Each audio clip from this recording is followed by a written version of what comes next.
Welcome to OYC in sales action series. इससे पहले हमने वीडियो में ये देखा कि सेल्स क्या है और उस प्रोसेस के आखिरी स्टेप पे जब आप सेल कर लेते हैं, जब आप ट्रांजैक्शन कंप्लीट कर लेते हैं, सेल्स कहलाता है। इस वीडियो में हम ये देखेंगे कि एक प्रेजेंटर को कैसा होना चाहिए। किसी भी प्रोजेक्ट की, किसी भी चीज़ की, किसी भी प्रोडक्ट की प्रेजेंटेशन, फर्स्ट इमेज जो है वो सबसे ज़्यादा इम्पोर्टेंट होता है। इसीलिए उस प्रेजेंटेशन के बारे में सबसे पहले फोकस करना चाहिए। मगर उस प्रेजेंटेशन से भी पहले हम लोग आज अभी इस वीडियो में ये बात करेंगे कि एक प्रेजेंटर को कैसा होना चाहिए कि वो अच्छी प्रेजेंटेशन दे सके।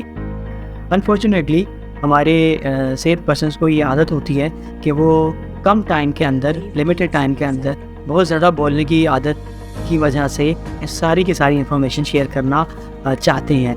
तो अगर आप एक अच्छा प्रेजेंटर बनना चाहते हैं या अगर आप एक अच्छे स्पीकर बनना चाहते हैं तो आपको अच्छा लिसनर भी होना चाहिए। A good listener is always a good speaker. तो एक चीज़ तो आपको डेवलप करनी होगी कि आप अच्छा सुनने वाले भी हो।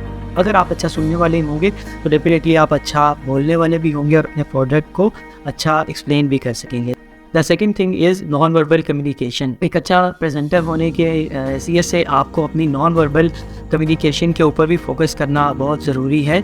जब भी आप किसी बंदे के सामने जाते हैं कुछ भी बात करने या कोई भी प्रेजेंटेशन देने, तो आप अपनी पर्सनैलिटी से उसके माइंड में एक इमेज क्रिएट कर देते हैं।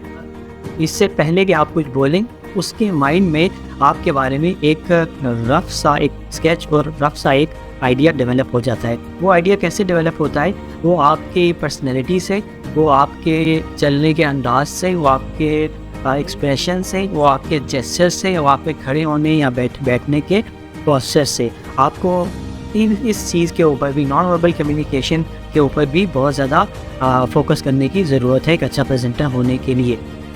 The third thing is verbal communication.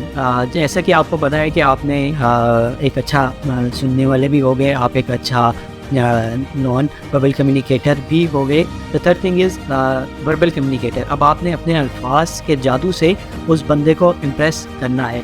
आपके पास अपने प्रोजेक्ट की, अपने प्रोडक्ट की इंफॉर्मेशन लिमिटेड वर्ड्स में, अच्छे अंदाज में, लिमिटेड टाइम के अंदर इस तरह से प्रेजेंट करना आपको आता हो कि आप थोड़े से टाइम के अंदर बहुत अच्छा अपना इन्फ्लुएंस क्रिएट कर सकें।